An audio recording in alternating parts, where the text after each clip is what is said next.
The Bermuda Triangle, an ocean full of secrets. Something which, even in this world of science, we cannot fully explain.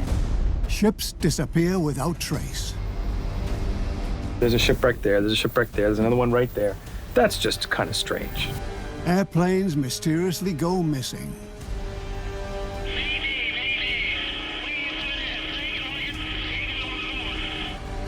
Stories of sea monsters and strange sightings. When I entered the tunnel, these strange lines instantly formed. The Bermuda Triangle. What's really going on there?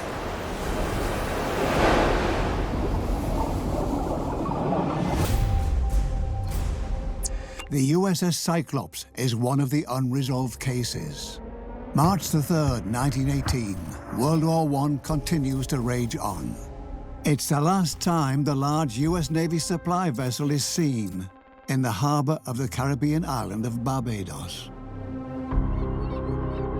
The collier is carrying 10,000 tons of manganese ore to be used in munition manufactories along the US East Coast. More than 300 crew and passengers are on board. In the evening hours, the Cyclops weighs anchor and disappears into the night. She will never reach her port of destination, Baltimore.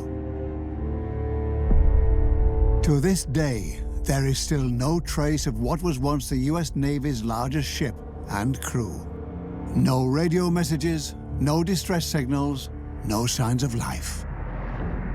The USS Cyclops became very important because she was such a big ship, and she was also a new ship.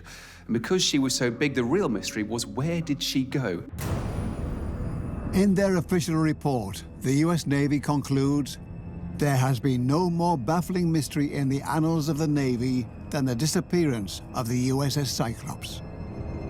It seems unlikely that the ship was sunk by German submarines. The disappearance of the USS Cyclops makes headlines. How can a ship this massive simply vanish into thin air? There's this U.S. Weather Bureau chart that indicates that there's a large weather system on the east coast of the United States that could have indeed traveled with this large low system into the area where the Cyclops was on her way home. So weather was probably a major factor in her disappearance. But if the USS Cyclops was in distress, why didn't she call for help? And why has no wreckage been found?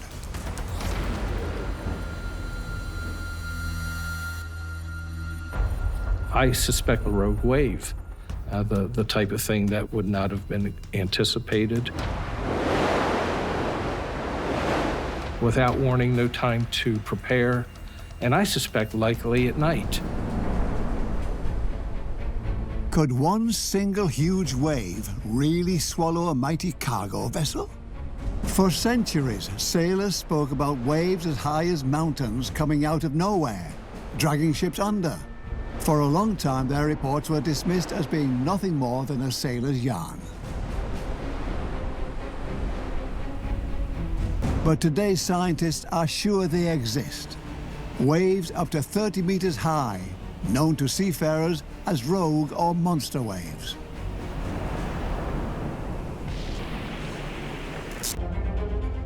The sunken ship falls into oblivion. But in 1941, during World War II, the sister ships of the USS Cyclops, Proteus and Nereus, disappear. Both were carrying ore. Wild speculations are spreading. Newspapers talk about the Sea of Doom. An entire squadron disappears for no apparent reason. Around noon on December the 5th, 1945, 5 US torpedo bombers take off from their base in Florida. The weather is good. It's a routine training flight, targeted bombing and navigating above open water. Halfway into it, the flight leader reports difficulties with his compass. The pilots lose orientation.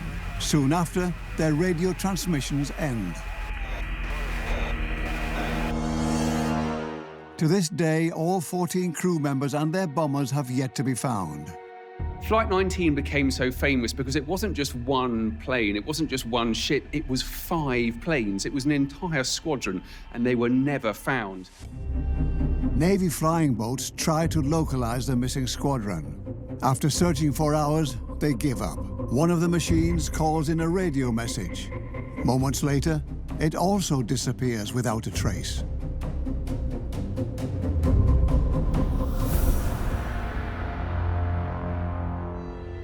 The 14 young men of Flight 19 and their bombers are missing to this day.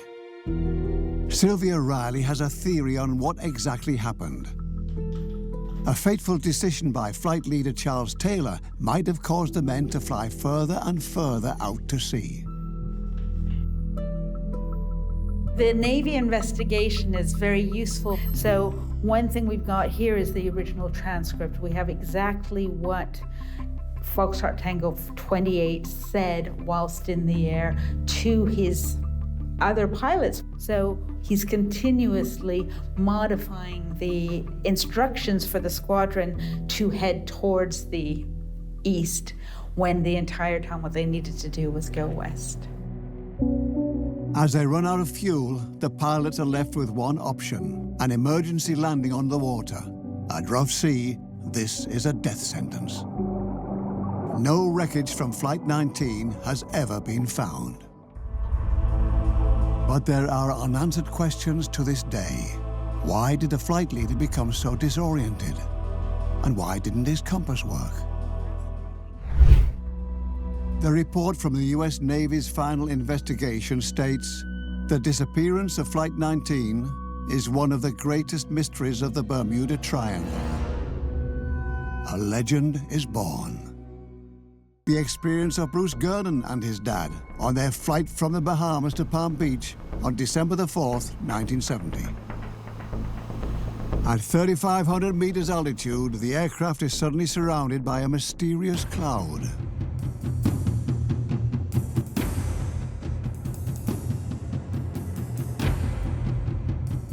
And then I see this horizontal tunnel.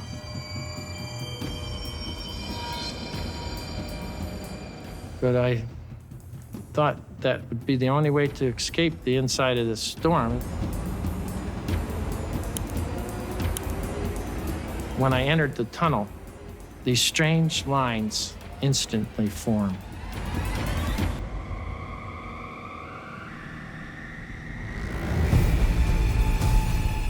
And then I noticed that the lines were slowly rotating counterclockwise, and they went all the way to the other end of the tunnel.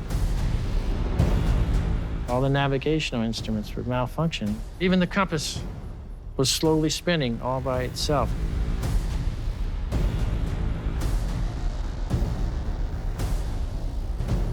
The plane disappears from the air traffic control radars.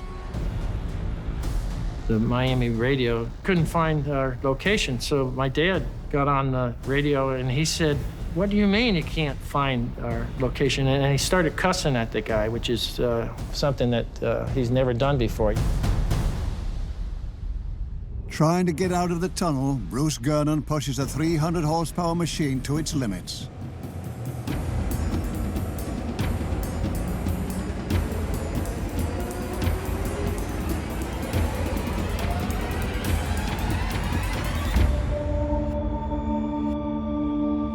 When I looked back after we got out of the tunnel, I watched it collapse right behind us. And at the same time, I felt this incredible sensation of zero gravity combined with the feeling of hydroplaning, like skidding forward at zero gravity. The air traffic controller comes back on the radio and he's really excited. And he says he's got an airplane directly over Miami Beach. And so I look up my watch and, well, I've been flying just over 33 minutes. I told him, no, that's not us. And then my eyes started to focus. And I look below, and there's Miami Beach right below us, and we're at 10,000 feet. Once Bruce Gernon reaches Palm Beach as planned and checks the time, he realizes that only 47 minutes have passed since takeoff. I had made that identical flight at least a dozen times on a direct course, and it took an hour and 20 minutes. And this was an indirect course, maybe 50 miles longer, and it took only 47 minutes. So I didn't quite understand what had happened, but I realized that something amazing had happened. Bruce Gernon believes he got sucked into a time tunnel. To this day, there is still no evidence corroborating his theory. But he's not the only one who believes in mysterious unknown forces. John Cusack has been investigating mysterious events in the Bermuda Triangle for over 30 years. He was the first to systematically study the accident reports of the U.S. Transportation Safety Board. Cusack claims he has identified 75 mysterious events in the database that happened in the Bermuda Triangle. It's not subjective, like sighting Bigfoot or flying saucers or Loch Ness Monster. These were real aircraft and real ships. They're in the records. The people were really aboard them, and they all vanished. Like Flight NH-3808, a light sport aircraft flown by Maldonado Torres and his friend Jose Pagan Santos. One of the most interesting cases is the documented case of the encounter with a UFO. This was on June 28, 1980. This was an air coupe, a twin-engine small light aircraft that was owned by the passenger's father. That's the passenger. The aircraft is presumed ditched at sea and both occupants deceased. And the transcript was completely preserved. And here it is. Cusack has the radio messages.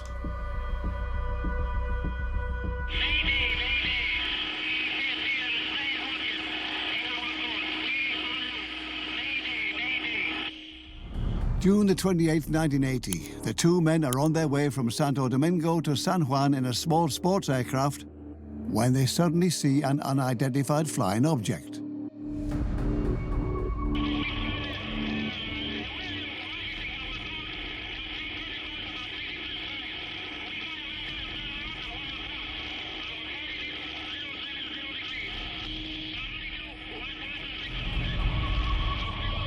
The pilot tries repeatedly to get away from the object, but to no avail.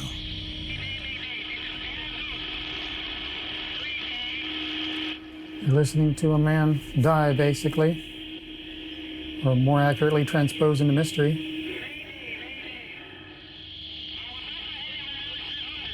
It's the last time anyone heard from the men. After that message, their aircraft vanishes from the radar.